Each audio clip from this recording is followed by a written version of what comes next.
Hi everybody, welcome to week 5. This week we're going to talk about strategic issues. Before I do, I just want to remind you that we are about a third of the way through the semester already, just about. So time is moving right along. You turned in your term project proposals by this time and you're well on your way. So what I'm going to do this week, and I'm going to do this in a couple of other weeks during the course, is I'm going to give you the chance during our discussions for each of you to focus on the organization that you've selected for your term project, and I have two purposes in mind for that. One is just to give you the chance to think through your organization because I think it's very helpful, and the other is really most of you have selected really interesting organizations, and it's useful for all of us to hear about them as we move along. So let me get right into the material this week. So, as we go along, I just want to remind you, we're already in week 5, and most of you know this, that these lectures supplement the reading, and the reading supplement the lectures. One doesn't exist very well without the other. So, just as a reminder, everything I do in this course really is meant to integrate together. This week's no exception, as we're going to see as I talk about the first short analysis essay, which is due at the end of this week, in conjunction with the discussion board that I've given you. So what I want to do this week is we want to understand from chapter 6 of the Bryson text how an identification of strategic issues flows from something we've already talked about, which is an understanding of mandates, stakeholders, and the environment. So as you recall, we talked about mandates, those things that an organization must do, stakeholders, the people or organizations that have a claim on something that our organization produces, and the environment. And we talked about the difference between the internal and the external environment by doing a SWOT analysis.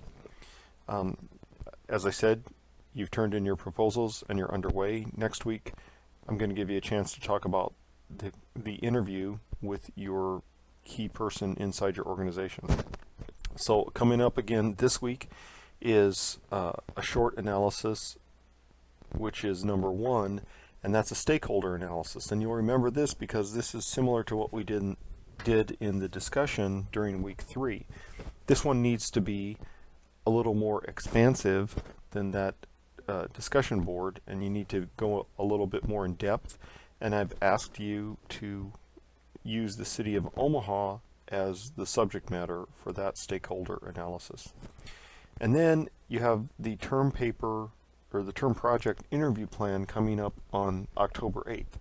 And to help you get ready for that, as I said, next week in week 6, I'm going to give you the opportunity to present your interview questions, and the purpose of that is to allow classmates to question and critique the interview questions that you intend to use. Okay, you've seen this diagram before, but I want to keep reminding you of this. Everything we've talked about and commented on up to this point really is about this idea of the ABCs of strategic planning. A, where you are right now, B, where you want to be, and C, how do you get there? And as we've talked about, this sort of iterative process is inclusive, meaning that the more people in the organization that you involve, the better off you are. And it's present looking, you're determining where you're at right now, and it's forward looking, determining where you want to be. So really, in a nutshell, everything that we do in this Bryson text really boils down to this, and this is really a good diagram to maybe print a copy of or keep around, post it on a bulletin board in your office or something. If you're ever asked to be the strategic planning guru in your organization, this is a good place to start, and that's why I keep referring back to it. Okay, so how do all these things fit together that we've talked about thus far in the course? First of all, we talked about mandates, as you recall. You have to understand them. You have to understand what an organization must do. And we, as you recall from our discussion and your readings, those mandates are both formal and informal. Some are written, some are just implied, and they come from a variety of sources. They may in fact be a law that your organization has to comply with, or they might just be something that the clients expect. So that implies that this second step, that we have to understand our stakeholders. So who are these people or other organizations making claims on our organization? Are they the clients, that is the people that we serve with what our organization is providing? Are they funders, for example, in the case of nonprofits? You could say that taxpayers are stakeholders for a government organization because they make demands on our organization. And so third, we have to understand the internal and external environments. And as you recall, we used this SWOT exercise to get at this, where we analyze the internal environments and our external environments through looking at our strengths, weaknesses, organizations, and challenges. That is understanding our environment. So those first three things, if we have an understanding of those, then we begin to understand these elements and we can present problem statements, problems our organization might have, or what we're calling now this week strategic issues. Here's another diagram you've seen before, and I drew those circles and arrows around this to just let you know this is the progress we've made this far in our little semester-long strategic planning look. So we've looked at stakeholders, we've looked at mandates, we've done a SWOT, and now all this is leading to this idea of doing strategic issues. And the other thing I think you should notice from this pyramid diagram, I think this is a good diagram, but I would say that when you're doing strategic planning, it's really not necessary to do all these things in the sequential order that the diagram says. It's actually good to understand things in an iterative way. So in fact, you might be all over the place on this pyramid diagram as you're doing a strategic planning effort. But it's good to have understanding of the things that we're emphasizing right now. So in chapter 6, because you've read this, you know this, what are strategic issues? Well, Bryson says that a strategic issue is a fundamental policy question or challenge affecting an organization's mandates, mission and values, product or service level or mix, clients or users, cost, financing, organization, or management. So you've seen some words in that statement that are familiar to you, right? Like mandates, clients, which we could think of, clients or users who are among our stakeholders. So what he also says right here, it's really important. Let me highlight this. It's a fundamental fundamental policy question, which isn't, hey, what should we do with today we found out that the lock on our door broke when somebody came in. Well, that's a problem because you want to lock your door, but what are you going to do about that? You're going to call a locksmith today and have that person come out and fix your door, and then the problem's going to be over. Is that a fundamental policy question? No. What I just described is something like an operational issue that comes up every single day in any organization that you have to take care of. And so you want to distinguish between operational and strategic issues, and that is what Bryson does in chapter 6, and especially on pages 210 through 211, which we're going to look at. So a strategic issue is one that affects the overall organization. And it differs then from an operational issue, but how can we tell the difference? Because it's not always easy to tell the difference. So Bryson prescribes one way to do that, and this is something he calls a litmus test. You know what litmus paper is? You can use different kinds of paper. For example, if you've been a lifeguard and you've tested the pH level in swimming pools, you dip a piece of paper in you test the water and you dip some paper in it, and you can tell what's the balance between the chlorine and the other water, and so you know what to do with the water. So that's what litmus paper does. It's a test. It tells you what something is, and that's what this litmus test is all about. So this is what page 210 and 211 look like. This happens to be just a PDF snapshot, so it's not very clear. But I'm going to go through some of these questions in a little bit more detail and talk about what these things really mean. These 11 questions that Bryson asks. These 11 questions form this litmus test, and it allows you to rank in these areas whether this issue is operational or whether it's strategic. So if you took an issue and you said, for example, question 1, is the issue on, or if put forward, could it be on the agenda of the organization's policy board, whether elected or appointed? And if the answer is no, that's probably an operational issue. If it's strategic, then it probably is. So for example, let's think of a typical nonprofit that has a board of directors. You know, you're not going to talk about, let's go back to my door example. You're not going to have a board meeting with your board of directors and say that the lock on our door broke, you know, on the 15th of September, and I called a locksmith and I got it fixed. That's not something you want your board to consider, right?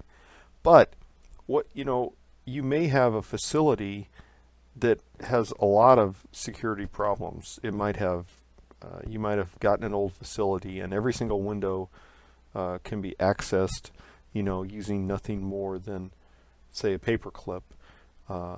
People can sneak in holes in the building in the back.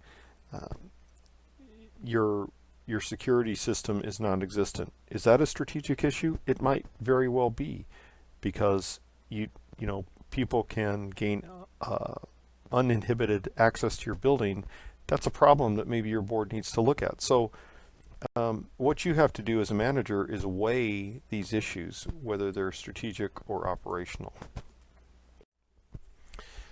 Okay, so I list here on this slide and the next slide these 11 questions that Bryson talks about, and I have them all in order, and I don't want to go through every one piece by piece, but I want to give a couple examples of things, you know, that could be operational or things that could be strategic. So we just talked about the first question, and I gave an example there. Here's one. Question 4 is really important. How broad an impact will the issue have?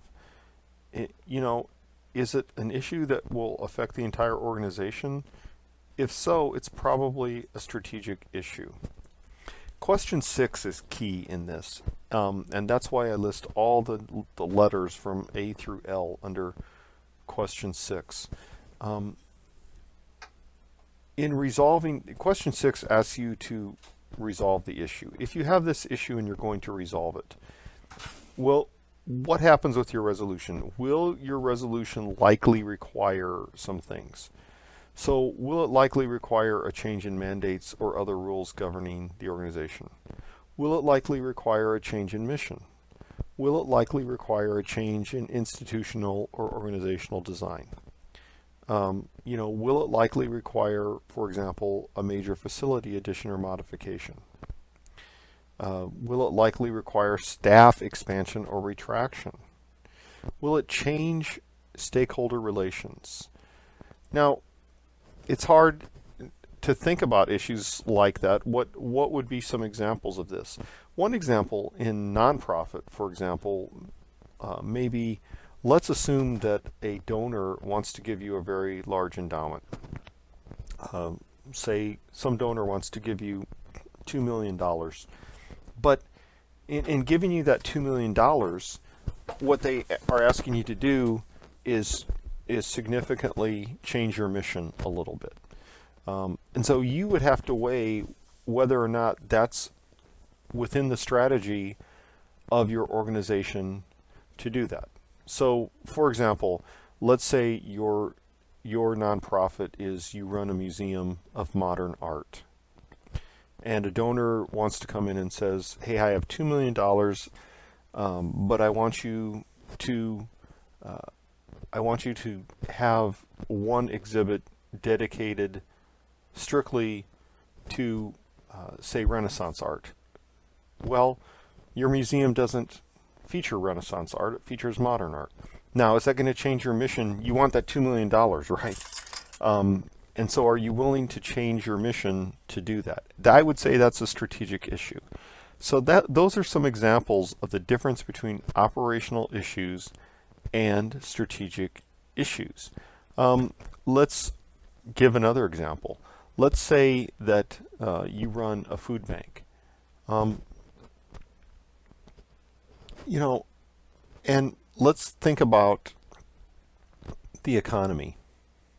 So in beginning in 2008 and continuing into 2009, we had something that economists officially call the Great Recession, and they compare it to the Great Depression of the 1930s. Well, a lot of people lost their jobs in 2008 and 2009, and so really this actually happened, that the demand on food banks really started to increase. More people who had been employed perhaps lost their job, and we're putting more of a demand on food banks. Well, what kind of change to staffing would that make for your food bank? Would you need more volunteers? Would you hire more staff? In a period of economic downturn, while that's happening, perhaps some of your donors are less willing to give money and to give food because they are maybe for-profit businesses, and they're suffering from an economic downturn as well. So what kind of impact would that event have on your staffing, for example? So these are important questions to consider, when you say, these are my organization's strategic issues. And in fact, what I just talked about and what you probably picked up on is that strategic issues change over time. You don't just have strategic issues in year one of your organization and expect those strategic issues to remain stable for 1 year or 5 years or 10 years. That's not going to happen. And that's all part of scanning the environment, as we did with our SWOT analysis. So these are the last 11 questions. And again, you should look at all of these to understand how these strategic issues actually affect your organization. And you see, when you go through the 11 questions, what I think you're going to see in terms of strategic issues is that the issues really involve things we've talked about in the class already. They're going to involve changes or modifications in mandates. They're going to involve changes or modifications in stakeholders. They're going to involve changes to the environment. So the determination of what makes a strategic issue, again, as I talked about in the top of this presentation, is going to involve your understanding of mandates, your understanding of stakeholders, and your understanding of the environment in order to answer these questions. And read the questions carefully, because you will see that each question involves one of those elements or more than one of those elements. So how do we use this litmus test? Again, it flows from these things: mandates, stakeholders, and the environment, and that suggest what an issue may be. So what you should do as you're doing this is, from those understandings, you would list as many what you might say strategic issues there are, as many as you can, and then try to understand, rank them, whether they're operational or strategic on that continuum, and then start to list which ones are strategic. So you're going to have some issues that are primarily operational. You're going to have some that you think are both operational and strategic, and then you're going to have some that are primarily strategic. All that boils down to what I want us to do this week in the discussion board. So you already have your organizations. Each one of you has your organizations that you've proposed to write on. Now, at this point, let me give you this caveat here. At this point in the course, I do not expect that you know everything about that organization. So what I'm asking you to do in this week's discussion really is think through your organization, and this helps you as you're doing your term project to actually think about the organization. I want you to put yourself in the place of the person in the organization and start thinking about what might be operational and what might be strategic issues. And in fact, this is going to help you when you interview the key member of your organization, because you will have thought through what are some of the strategic issues. So here's what I want you to do on the discussion board this week. The first thing, tell us the name of your organization and give us a synopsis of what the mission of that organization is. Take about a paragraph to do that. And then, based on your current tentative understanding, again, I expect that you don't have a full understanding. I expect you have a tentative understanding. I want you to suggest 3 issues that you think the organization might have. 3 strategic issues that you think the organization might have. Big issues. And then discuss, how strategic are these issues? Are they operational, strategic, or somewhere in between? Again, using the Bryson litmus test. So that's really